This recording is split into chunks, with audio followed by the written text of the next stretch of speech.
is at some point going to kick the Israelis off the Golan Heights. NATO is a warmongering enterprise. In my opinion, the entire Middle East should be armed with Russian missiles against Israel.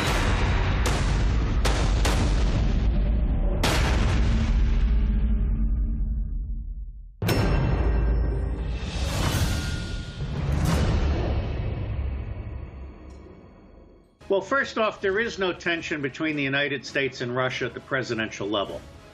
President Putin and President Trump are talking probably every day, but certainly every 2 or 3 days. The tension comes from the neoconservatives, particularly 3 people that I think should be fired. Pompeo, Bolton, Abrams, and let's add Kushner. You know, when Khrushchev and Kennedy were talking, they were telling each other that their worst enemies were their own generals. That's the problem we have between Russia and the Americans, is below the presidential level. Turkey is a rising empire again, and that's good. The Ottoman Empire, the Byzantine Empire, the Persian Empire, they're all coming back up.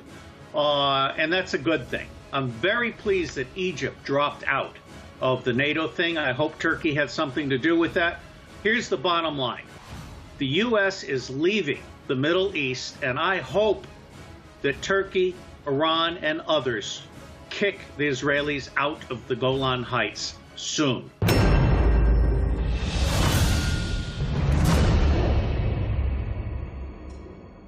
Please, I beg of Turkey, buy as many Russian missile systems as you can and call Trump's bluff. You don't want to be part of NATO. In my opinion, the entire Middle East should be armed with Russian missiles against Israel. In my opinion, Turkey should not be part of NATO, and neither should the United States of America. NATO is a warmongering enterprise that exists solely to start wars and sponsor false flag terrorism.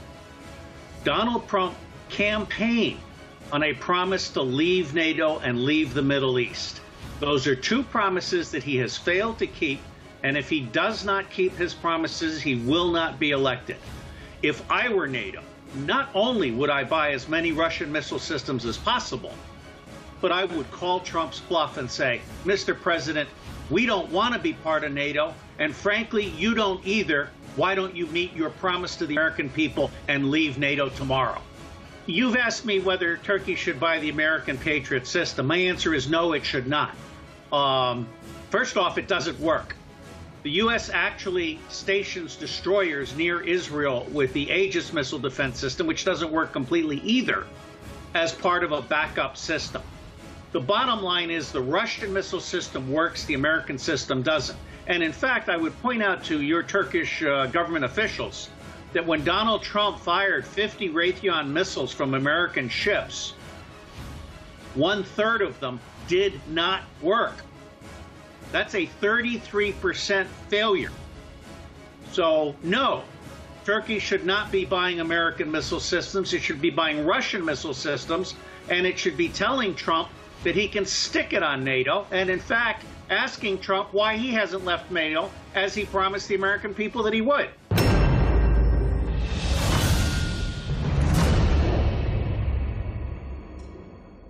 Let me first make clear there's no such thing as one single United States of America.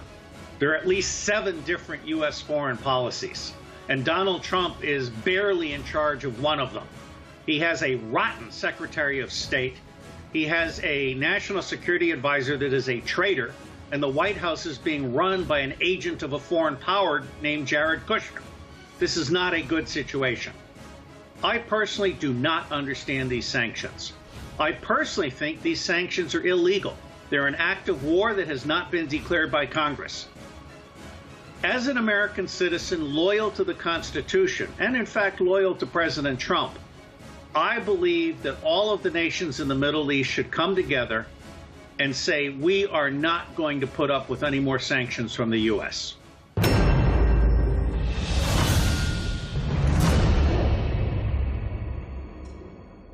I believe that Syria is at some point going to kick the Israelis off the Golan Heights. I hope that Syria has the full support of Turkey, Iran, Russia, and China. I believe that there are some stay-behind assets in Tel Aviv that can explode a few buildings. That will be good, because Israel needs to be pushed out of the Golan Heights. There is no question. Eventually, Palestine needs to be restored. But right now, Israel needs to be pushed out of the Golan Heights. I think Donald Trump knows all of this. I hope, I pray that Donald Trump is waiting for the right moment to cut Netanyahu off at the knees.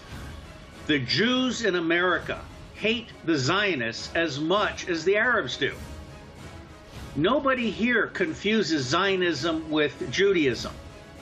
The Jews understand that Zionism is bad and that everything that Israel is doing to the Palestinians and in the Golan Heights and to Syria is bad. Now, let me also make the point that the New Zealand attack and the attack in Sri Lanka, those were all done by the Mossad.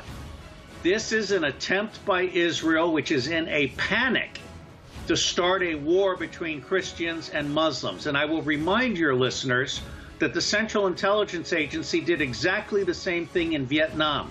We planted bombs in Buddhist monasteries and Catholic churches. Israel is now planting bombs in churches and mosques and monasteries. It is time for Turkey and Iran and others to create an open source agency and a Muslim press service such as the Malaysian Prime Minister called for some time ago. The Western media cannot be relied upon to tell the truth.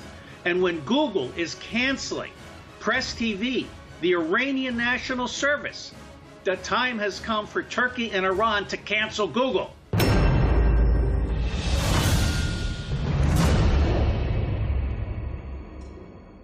Let me begin my answer by pointing out that I am a former Central Intelligence Agency clandestine case officer who actually managed a false flag operation against a foreign government.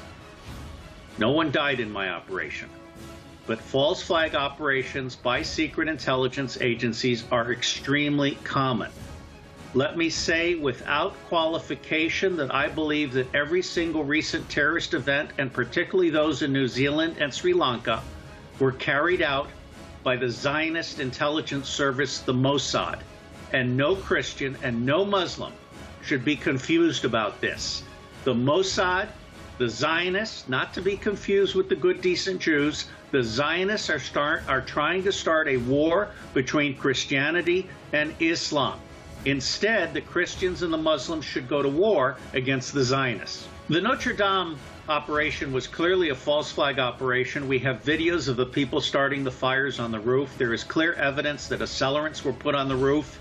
And this had to be done because 800-year-old wood is like petrified rock. It doesn't burn unless you put military-grade thermite, which is what we saw with the yellow and orange flames. That was evidence of thermite, of accelerants.